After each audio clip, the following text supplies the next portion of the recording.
चलिए, जय हिंद दोस्तों, मेरा नाम तुषार है। पीएससी वाला के इस यूट्यूब चैनल पे आप सभी का स्वागत है। हॉस्टल वार्डन एग्जाम की तैयारी कर रहे हैं, साथ ही साथ छत्तीसगढ़ शिक्षक भर्ती परीक्षा की तैयारी कर रहे हैं। उसी से रिलेटेड मैथ की क्लास हम लोग लेकर आ रहे हैं। मैथ के कुछ इंपॉर्टेंट क्वेश्चन सॉल्व करेंगे, जो कि आपके हॉस्टल वार्डन के एग्जाम में आ सकते हैं। इसके अलावा सीजीपीएससी प्रीलिम्स में आ सकते हैं, साथ ही साथ शिक्षक भर्ती परीक्षा में आ सकते हैं। तो किस प्रकार से अप्रोच करना चाहिए मैथ्स को, उसके बारे में हम लोग चर्चा करेंगे। हमारे बैचेस जो है वो 26 तारीख से शुरू हो रहे हैं, चाहे शिक्षक भर्ती की बात करें, हॉस्टल वार्डन की बात करें, सब एग्जाम के बैचेस जो है हमारे एक साथ शुरू होंगे। चलिए, पहला क्वेश्चन करते हैं। 45 रुपए में 50 आम बेचने से एक फल विक्रेता को 10% की हानि होती है। वह 32 रुपए में कितने आम बेचे कि उसे 28% का लाभ हो। देखो, पहले क्या बोलता है, 45 रुपए में 50 आम बेचता है, तो मैं ऐसे लिख सकता हूं 50 आम का सेलिंग प्राइस कितना है आपका, 45 रुपए है। ओके, तो एक आम का कितना होगा, एक आम का सेलिंग प्राइस कितना हो जाएगा, 45/50 रुपए। ओके, अब 45/50 रुपए को हम लोग क्या बोल सकते हैं, 9/10 रुपए।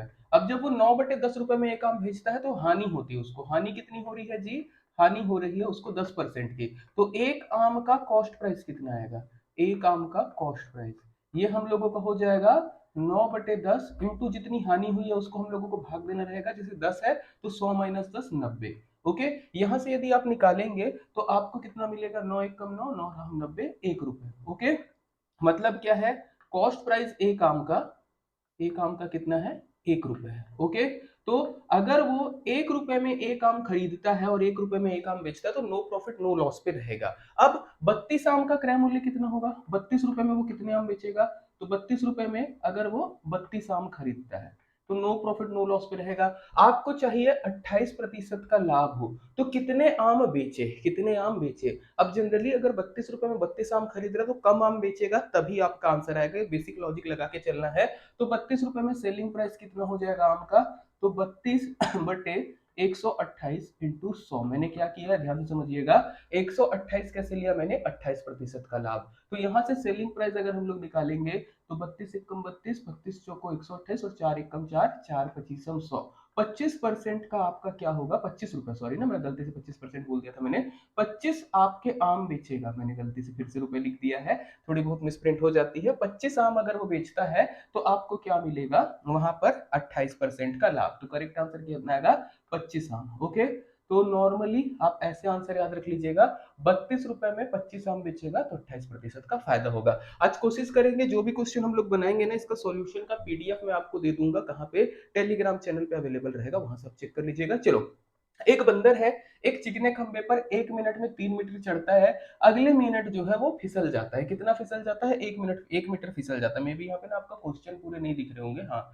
क्वेश्चन का थोड़ा सा इशू हुआ है। चलिए, मैंने जैसे सेट किया था। चलो आते हैं, क्या क्वेश्चन है, एक बंदर है, चिकने खंबे पर 3 मीटर चढ़ता है, अगले मिनट वो क्या होता है, 1 मीटर फिसल जाता है। यदि वह इसी तरह से चढ़ना जारी रखे तो 13 मिनट में कितना पहुंचेगा। इस टाइप के क्वेश्चन में गलती क्या होती है, देखिए, पहला मिनट लिखते हैं, पहले मिनट आपको क्या मिलेगा, +3, जबकि दूसरे मिनट आपको कितना मिलता है, दूसरे मिनट मिलता है -1। तो अगर मैं 2 मिनट की बात करूं, शुरू के 2 मिनट की, ओके, चलिए 2 मिनट की यदि बात करेंगे तो कितना हो जा रहा है, वो +2 चल रहा है। वैसे ही 4 मिनट में कितना चढ़ेगा, 4 मिनट में वो चढ़ेगा आपका 4 मीटर। कुछ इस प्रकार से आपका चलते रहेगा। बट अगर आप डायरेक्ट 13 मीटर निकालने जाओगे, 13 मीटर चढ़ने में, या 13 मिनट में वो कितना जाएगा, तो 13 मिनट करने जाओगे तो गड़बड़ होगा। 12 मिनट तक निकालिए। जैसे देखिए, 2 मिनट में 2 मीटर चढ़ता है, 4 मिनट में 4 मीटर चढ़ता है, 12वें मिनट में वो कितना चढ़ेगा, तो 12वें मिनट में वो चढ़ेगा 12 मीटर। ओके, और जैसे ही 13वां मिनट आया, 13 मिनट, तो अब आपको क्या करना रहेगा, +3 करना रहेगा। तो कितना हो जाएगा, 12 + 3 कितना होगा, 15 मीटर। ओके, 14वें मिनट भले वो आपका 1 मीटर गिर के फिर आपका 14 मीटर आ जाए, पर 13वें मिनट में पूछा है कितना रहेगा, 15 मीटर रहेगा करेक्ट आंसर। ओके, चलो नेक्स्ट क्वेश्चन की तरफ बढ़ते हैं। क्वेश्चन को फिर से पूरा मैं एक बार सेट कर लेता हूं, मे भी ना ये पेज सही से सेट नहीं हुए हैं। चलिए आते हैं, प्रश्न क्या बोल रहा है, 3 लड़की है, उनकी औसत आयु दिया है 16 वर्ष और आयु का अनुपात दिया है 3:5:8। आपको बताना है लड़की की जो सबसे छोटी है और सबसे बड़ी है, आयु का अंतर कितना होगा। तो ऐसे क्वेश्चन के लिए हम लोग क्या करते हैं ना, मान लेते हैं पहले आयु कितनी है। ओके, तो आयु अनुपात में दी है तो लिख देते हैं 3x, 5x और 8x है। ओके, अब औसत की बात आती है तो औसत कैसे निकलेगा, 3x + 5x + 8x बटे ये बराबर आपका कितना दिया है 16। तो यहां से अगर आप करोगे तो 8 3 11 और 11 5 16, 16x बराबर आपका आ जाएगा 16 इंटू 3, या फिर x की वैल्यू आ जाएगी 3। तो जो सबसे लड़की है एक की वैल्यू हो जाएगी आपकी 3 इंटू 3, दूसरी की हो जाएगी 5 इंटू 3 और तीसरी की हो जाएगी 8 इंटू 3। मतलब 9 साल की एक लड़की है, तीसरी है दूसरी 15 साल की और तीसरी है 24 साल की। बड़ी और छोटी की आयु का अंतर बोला है, तो अंतर कितना हो जाएगा आपका 24 माइनस 9। अब किसमें से 9 घटाओगे, 24 में से 9 घटाओगे तो कितना आएगा, वही आपका आंसर होगा। जैसे अगर आप करते हो तो 16 और 8 24 होता है 15 और 9 24 होगा। करेक्ट आंसर कितना आएगा आपका 15 वर्ष। ओके, 15 5 20 4 24। चलिए नेक्स्ट क्वेश्चन की तरफ बढ़ते हैं। फिर से क्वेश्चन को थोड़ा सा सेट कर लेंगे पेज के अकॉर्डिंग। चलिए, किसी निश्चित दूरी को किसी निश्चित चाल से तय किया जाता है। ये क्वेश्चन इंपॉर्टेंट है, ध्यान से देखिएगा। एक कोई निश्चित दूरी है, उसको निश्चित चाल से तय किया जाता है। यदि आधी दूरी को दोगुने समय में तय करना हो तो दोनों चालों का अनुपात बताइए। आपको ना तो डिस्टेंस दिया ना कुछ दिया है, तो पहले मान लेते हैं एक निश्चित दूरी। ओके, क्योंकि मुझको नहीं पता निश्चित दूरी कितनी है, तो मैं मान लेता हूं मेरी निश्चित दूरी है 100 किलोमीटर और मैं चाल चल रहा हूं शुरुआत में 100 किलोमीटर प्रति घंटा। तो समय मुझको कितना लगेगा, समय लगेगा 1 घंटा। बेसिक कॉन्सेप्ट है, चाल बराबर दूरी बटा समय या समय बराबर दूरी बटे चाल। ओके, अब क्या बोलता है आधी दूरी को, जो सेकंड केस है, ये हम लोगों का हो गया फर्स्ट केस। ओके, अब सेकंड केस की बात करते हैं तो बोलता है आधी दूरी। आधी दूरी मतलब आपका कितना हो जाएगा 50 किलोमीटर। ओके, और समय हम लोगों को लगेगा कितना, अब समय लग रहा है 2 गुना, मतलब 2 घंटा। तो अब बताइए, समय आपको दिया है, चाल दिया है। ओके, समय दिया है, दूरी दिया है, तो चाल निकाल सकते हैं। चाल बराबर क्या हो जाता है, दूरी बटा समय। तो मतलब कितना हो जाएगा 50/2। ओके, या फिर हम लोग इसको बोल सकते हैं 50/2 को 25 किलोमीटर पर आवर। ओके, आपको क्या बोला है, दोनों चालों का अनुपात, मतलब चाल 1 अनुपात चाल 2 बोला है। कैसे निकल जाएगी ये आपका, एक है 100 और दूसरी है 25, कितना हो जाएगा 4:1। करेक्ट आंसर क्या आएगा, ऑप्शन ए 4:1 हम लोगों का आंसर रहेगा। चलिए नेक्स्ट क्वेश्चन आते हैं। ये वाला भी इंपॉर्टेंट है, ये सारे क्वेश्चन मार्क करेंगे आप लोग, क्योंकि ऐसे क्वेश्चन जब आते हैं ना तो जनरली बच्चों से नहीं बनते। अब देखो क्या बोलता है, राजेश ने एक परीक्षा में 80% अंक सही किए हैं। ओके, 41 में से उसने 37 प्रश्न सही किए हैं। बाद में प्रत्येक 8 प्रश्न पर 5 का उसने सही हल किया है। यदि परीक्षा में आपको बताना है ऐसा चलता है तो कुल कितने प्रश्न जो है पूछे गए थे। ओके, ओवरऑल मार्क दिया है कितना 80%, बट बोलता है 41 में से 37 प्रश्न सही किया। तो एक काम करते हैं, इधर हम लोग क्वेश्चन लिख देते हैं और इधर राइट मार्क कर देते हैं। ओके, 41 में उसने कितने सही किए, 37 सही किए। फिर उसके बाद 8 में कितने सही किए, 5 सही किए। फिर 8 में कितने सही किए, 5 सही किए। हर बार आपको ऐसे ही लेना है, क्योंकि 41 में 37 बता दिया, फिर प्रत्येक 8 पे बोल रहा है। ओके, आपको लॉजिक क्या लगाना है, परीक्षा में कितने प्रश्न पूछे गए हैं, सबसे पहले हिट एंड ट्राई लगाएंगे। क्वेश्चन में देखेंगे कि 41 के बाद 8 8 8 जोड़ने पर कौन सा ऑप्शन आ रहा है। अगर एक से ज्यादा ऑप्शन आएगा तो हम लोग क्या करेंगे, परसेंटेज निकालेंगे। जैसे इधर कितने राइट मार्क है और कितने टोटल क्वेश्चन है। ओके, बेसिक रहेगा, जैसे 37 5 42 और इधर 41 8 49 हो जाएगा, तो 42/49 इंटू 100। ओके, बट अभी ऑप्शन में अगर आप देखोगे तो 41 प्लस 8 प्लस 8 प्लस 8 करोगे, मे भी 65 आ जाएगा, और बाकी चीजें आपके 75 60 या 90 आएंगी ही नहीं। ओके, तो यहाँ पे कर लीजिएगा 8 8 16 8 24 और 1 25, और यहाँ पे हो जाएगा 2 4 और 2 6, 65 क्वेश्चन होते हैं। और इधर कितना हो जाता है 5 5 10 5 15, 15 5 20 तो 22, और हाथ में आएगा 2 और 2 3 5। ओके, अगर आप देखोगे तो 65 में यदि इंसान 52 क्वेश्चन बनाता है तो मे भी जो है हम लोगों का रेशियो कितना मिलेगा, 80 मिलेगा। 13 चौको 52, 13 पंचे 65, 5 एक कम 5, 5 20 100, बिल्कुल 80%। बाकी ऑप्शन में आपको दिया ही नहीं है कि वो बन सके। ऑप्शन इजी सेट थे, अगर ऐसा होता आपका 49 क्वेश्चन लिखा रहता या बाकी लिखा रहता तब हम लोगों को निकालना पड़ता। चलिए नेक्स्ट क्वेश्चन पे बढ़ते हैं। नेक्स्ट क्वेश्चन हम लोगों के पास क्या है, दूध और पानी के मिश्रण से रिलेटेड है। ओके, मिक्सचर एलिगेशन का है। बोलता है दूध और पानी के 40 लीटर मिश्रण पे 10% पानी है। नए मिश्रण में पानी का अंश 20% बढ़ाने के लिए कितना पानी मिलाया जाना चाहिए। देखो टोटल अपने पास मिश्रण कितना है, 40 लीटर है। ओके, अब क्या बोलता है 10% पानी है, तो दूध कितना होगा, दूध होगा आपका 90% और पानी आपका होगा कितना 10%। ओके, तो अगर पानी की बात करेंगे तो पानी आपका होगा 4 लीटर और दूध कितना होगा जी 36 लीटर। ओके, अब क्या बोलता है, इसी चीज को मैं रखता हूं 36 लीटर और 4 लीटर। ओके, इस तरीके से रख देंगे, कोई इश्यू नहीं होगा। यदि आप चाहो तो आप नॉर्मली भी बना सकते हो, मतलब 36 लीटर 4 लीटर और 40 लीटर कर ले, बट दूध ले लेते हैं और पानी ले लेते हैं। ओके, ध्यान से देखिएगा, दूध है, ये पानी है, अदरवाइज कंफ्यूजन होगा। अब क्या बोलता है, कितना पानी मिलाए कि पानी का अंश 20% हो जाए। ओके, तो मैं मान लेता हूं x लीटर पानी मिलाते हैं, तो पानी यदि 20% हो रहा है तो दूध कितना हो जाएगा, 80%।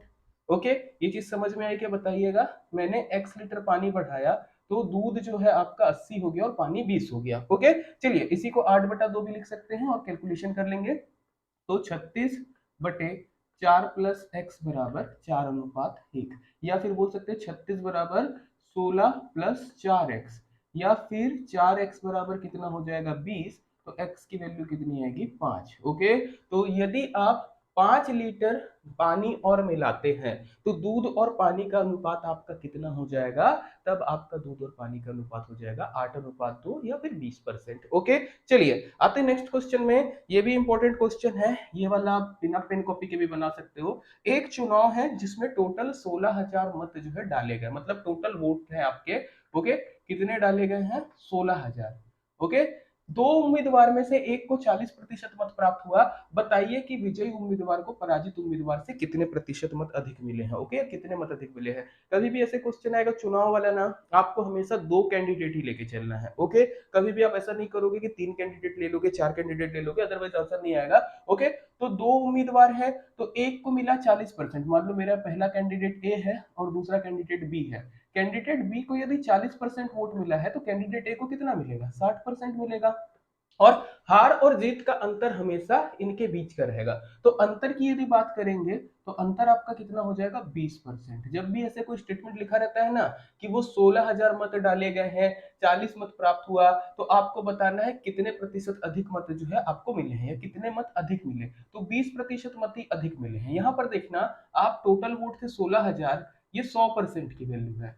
100% की वैल्यू आपकी कितनी है, 16,000। आपको केवल 20% की वैल्यू निकालना है, तो 20% का इसकी वैल्यू कितनी हो जाएगी आपकी, 16,000/100 इंटू 20, यही होगा अंतर का आधार। आप देखिएगा, जीरो से 2 जीरो कट जाएंगे, 16 दूनी 32 और 2 जीरो लग जाएंगे। 3200 वोट जो है वो पहले विजित उम्मीदवार को पराजित से ज्यादा मिले। ओके, चलिए नेक्स्ट क्वेश्चन पे आते हैं। ये वाला आप लोग बनाएंगे, ये वाला क्वेश्चन आप लोगों के लिए होमवर्क में रहेगा। एक आकृति दी है, ओके, जिसमें आपको एक आयत दिया है एबीसीडी, त्रिज्या आर के एक वृत्त में अंकित है। ये वाला आपको दिख रहा होगा, दिया गया है एंगल टीएई बराबर 30 डिग्री, एसीडी बराबर 30 डिग्री। आपको बताना वृत्त का क्षेत्रफल और आयत के क्षेत्रफल का अनुपात क्या है। ये क्वेश्चन आपके होमवर्क में रहेगा। मैं आप लोगों की थोड़ी सी हेल्प कर देता हूँ एंगल वगैरह निकालने में, जैसे यहाँ पे थोड़ा सा और फोकस कर लीजिएगा। ओके, चलो, तो इस पे क्या है, जैसे ये 30 डिग्री है, याद रखिएगा ये हमेशा कितना होता है, 90 डिग्री, क्योंकि आयत है। अब त्रिभुज की प्रॉपर्टी लगाएंगे तो त्रिभुज के अंतः कोणों का योग कितना होता है, 180 अंश, तो 90 और 30 120 हो गया है। तो ये वाला कितना होगा आपका, ये वाला होगा 60 डिग्री।